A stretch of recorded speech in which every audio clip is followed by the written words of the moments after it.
It's that time of the week again where I'm going to answer your questions. Now, if you're new to this channel or you haven't seen these kind of videos before, what I do is I take questions and comments that have come in from previous videos and I allocate all my responses to a video. So dedicate an entire video just to answering comments and questions. Now, obviously, I can't answer everyone's comments, so I try to cherry pick as many as I can. I try to rotate through so I'm not hitting the same people over and over as well. So I've got a couple of weeks worth of videos to go through here because we had the holiday, so I missed a week. So let's go ahead and get right into it. We're gonna start with the video, how to boost autophagy without fasting. This was a super cool video. It was a video talking about how using reishi mushroom and how using a couple things can actually improve autophagy and induce autophagy even when you're not fasting. So really cool stuff. So let's get right to the questions. Vasile Stana says, Thomas, what about putting that mushroom powder in a large cup of green tea instead of plain hot water? Yes, you can definitely use lion's mane, reishi, any of those mushroom powders along with green tea. You don't have to just mix them in water. Totally good to go. Milan Cukvas says, does drinking plain tea count as H2O hydration needed for the day when fasting?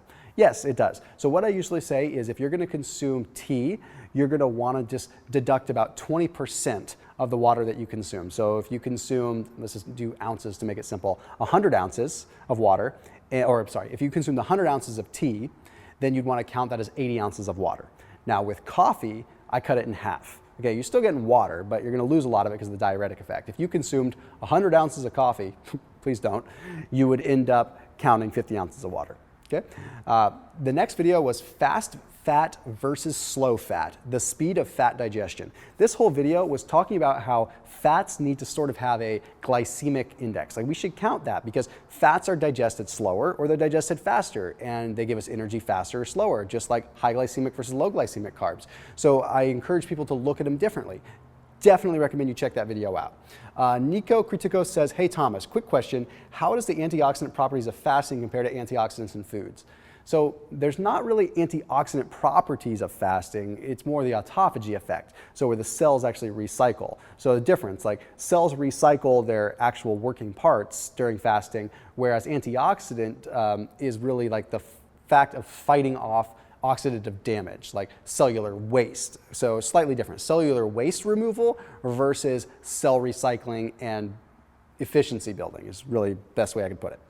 Nguyen says, question, some people who don't have a gallbladder, meaning don't have bile salt, can't break down triglycerides into micelles. Do those triglycerides or fat get stored as fat or get dumped out of the body in the stool? Good question. Actually, people that don't have a gallbladder still produce bile salts. The bile salts are produced by your liver. The gallbladder is just a storage mechanism for them. So people that don't have a gallbladder just have a harder time. They don't have it readily available. Their liver actually has to produce it on demand. So you still have the bile salts. But to answer your question, any excess fat is just usually put through the stool. It's usually not stored. That gallbladder doesn't affect you actually storing fat. Stephanie Acosta says, what about the fats that we have stored to be used? Is it broken down the same way? Is it a long chain triglyceride? Good question.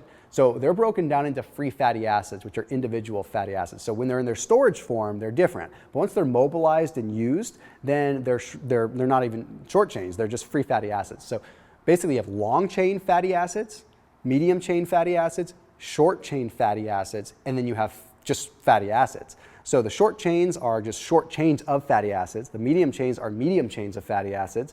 So fatty acids are the singular. So that's basically what we're after. Tamra Townsend says, should we avoid rapid fats in your bedtime and aim for longer fats or aim to have most of our fats earlier in the day? No, it doesn't really matter, but I would actually say have the rapid fats actually. It's not like it's affecting your blood sugar. The rapid fats actually are going to digest faster, therefore you're going to end up hitting that fasted state faster effectively. If you have a longer digesting fat, then it's going to take longer to get through your system and your fasting window ultimately becomes shorter. Next video was 3 ways to break intermittent fasting plateaus. This was 3 ways that you could like totally get through these plateaus that you face when you're fasting. When you're fasting, we all reach these points where we're just not losing weight anymore. So I wanted to break down 3 surefire ways, and honestly, it's a great video. If you are an intermittent faster and you have not seen that video, I 100% promise you, you will get something out of that. Please go check it out. The first question comes from Barris Karalar. He says, really enjoying your videos, man. What about, let's say, keeping 18/6, but changing eating hours throughout the week? Like some days eating 8 a.m. to 2 p.m., other days 2 p.m. to 8 p.m. Totally. I encourage you to switch it up. It makes it so your body doesn't just get super adjusted to something. So absolutely just try to have a day in between so you can recycle and get back on track. Lulian Lonescu says, so do you recommend applying all 3 of these techniques at the same time? Meaning the 2 weeks that I'm taking off standard IF should be the same weeks where I do the keto bulk and shift workouts, or should they be stacked one after the other? I would say you don't want to necessarily stack your all of them, but I would try maybe stacking 2 at a time. The reason I don't want you to stack all of them is simply because then you don't know which one's working. Keep something in your pocket, keep something in your arsenal. So go 1 at a time, let that do the trick, and then see if you hit another plateau, then implement another one. Don't use all your bag of tricks all at once. Tay says, would you still get the same fat burning effect working out fasted with 10 grams of BCAAs? I feel like I can only work out with BCAAs, otherwise I feel burnout without it. I know BCAAs technically break my fast, but theoretically, with this improving my performance heavily without actually consuming any calories, wouldn't I still get much better results? Very good point. You see, that's the give and the take, right? If you perform better and you're net burning more calories because you have more power from your BCAAs, then yeah, at the end of the day, it's a win, right? I'm a logical guy. Like, I'm not just gonna be stuck in my ways and say no BCAAs. What's interesting is that BCAAs, I would actually say, are somewhat okay during your training window. What I don't want you to be doing is consuming BCAAs at any time just to consume BCAAs throughout your fast. You see, what happens is aminos trigger mTOR. mTOR is the opposite of autophagy anyway. So what's happening is when you're working out, you're already triggering mTOR. So you might as well just have your aminos then too, because you're gonna trigger mTOR, which is gonna turn off autophagy to begin with. So if you're gonna have BCAAs, during your workouts at the time. Michael Pencotti says, hi Thomas, thanks for the video. Just a question, how often should you take these 2-week breaks? Whenever you need them. Hit them when you start to hit a plateau.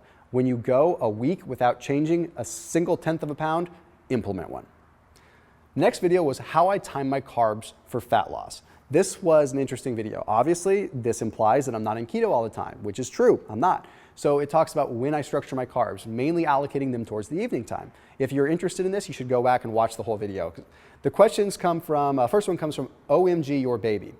How much protein and fat should we be eating around dinner time? I know that you said this is the best time to put in carbs, so I'm guessing a moderate to high amount, but still not 90 to 100% of your daily value. But I'm confused on the protein and fat amount. If I had to guess, I would say high protein and low fat.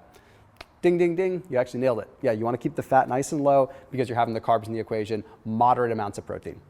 Ben Tibb says, what about if you're doing exercise in the morning? So if you're exercising in the morning, then you're just gonna wanna, actually nothing's gonna change. You're still gonna allocate your carbs in the evening time. Nothing really changes there.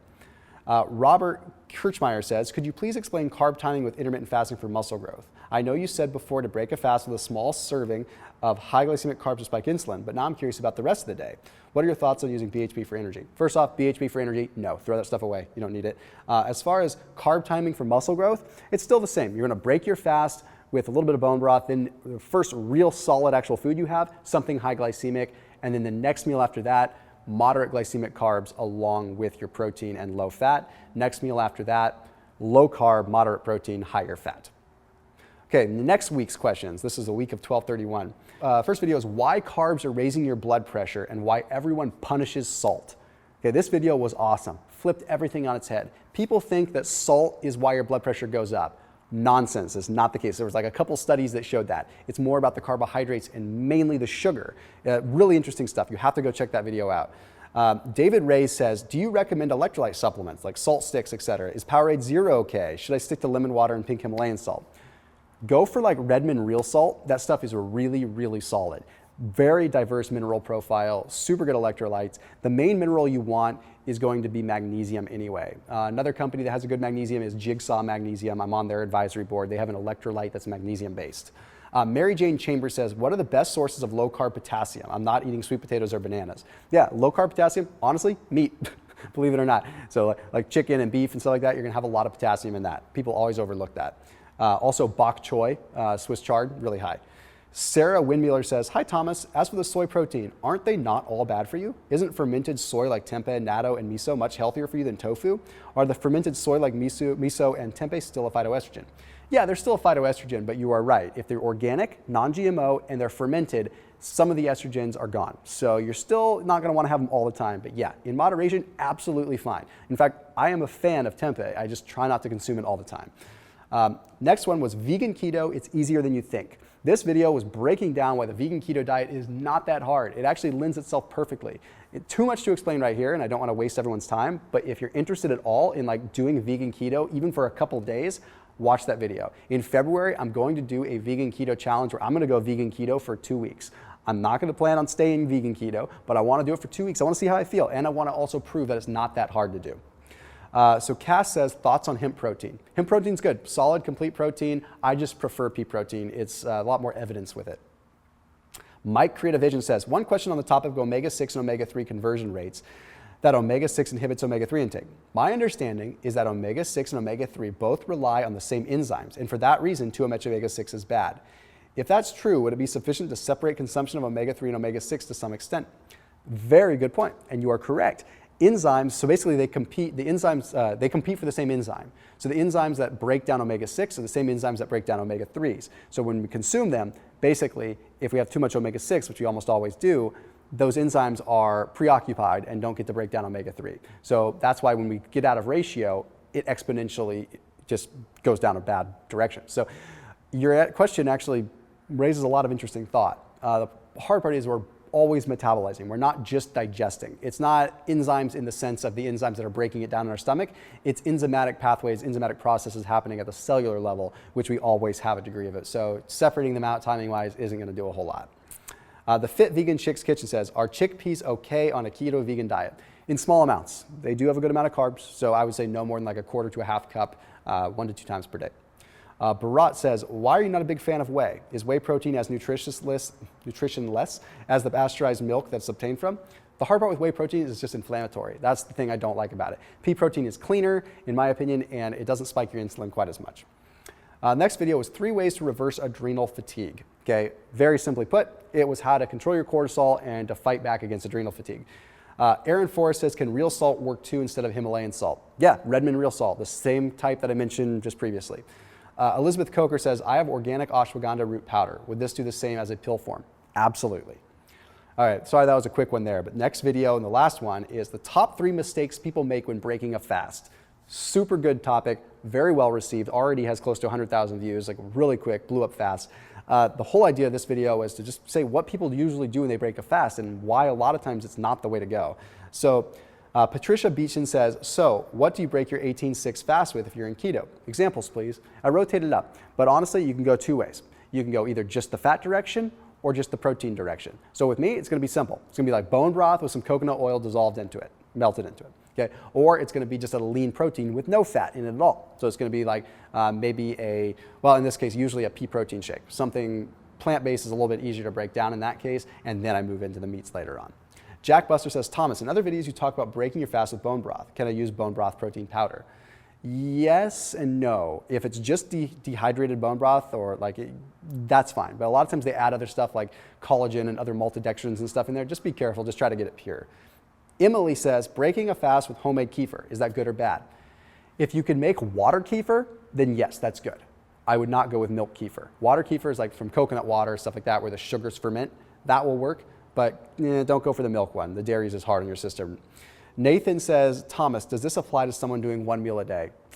Unfortunately not. It's a whole different, that's why I'm not the biggest fan of 1 meal a day, is because you load your digestive system really quick. I know the guy Fledge Fitness out there, Edward, he's probably not a big fan of me talking about that. I'm not anti-OMAD, I find some issues with it from a digestion standpoint. So I just don't know if that's the route you want to go long term.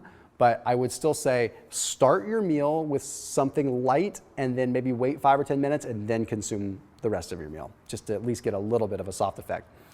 The Joe Cham says, would bulletproof coffee count as that first small meal which breaks the fast? You could, but it's pretty acidic with coffee. So go for a low acid coffee and try to keep the dairy out of it. So go with maybe like if you could go with ghee, it's low dairy, lower, like it's dairy, but it's lower like in terms of the metabolic effect and the lactose and everything like that. Coconut oil, MCT oil will be fine. Just try not to go for the butter in there. And if you can, go for tea. And of course, remember, you're gonna have caffeine in it. So if you're trying to sleep, you don't wanna be having that caffeine within like 6-8 hours of your bedtime. All right, that sums it up. I know it was a lengthy one. I will see you guys in the next content answering video. If you have any other types of video ideas or anything like that, put them down in the comment section. See you guys soon.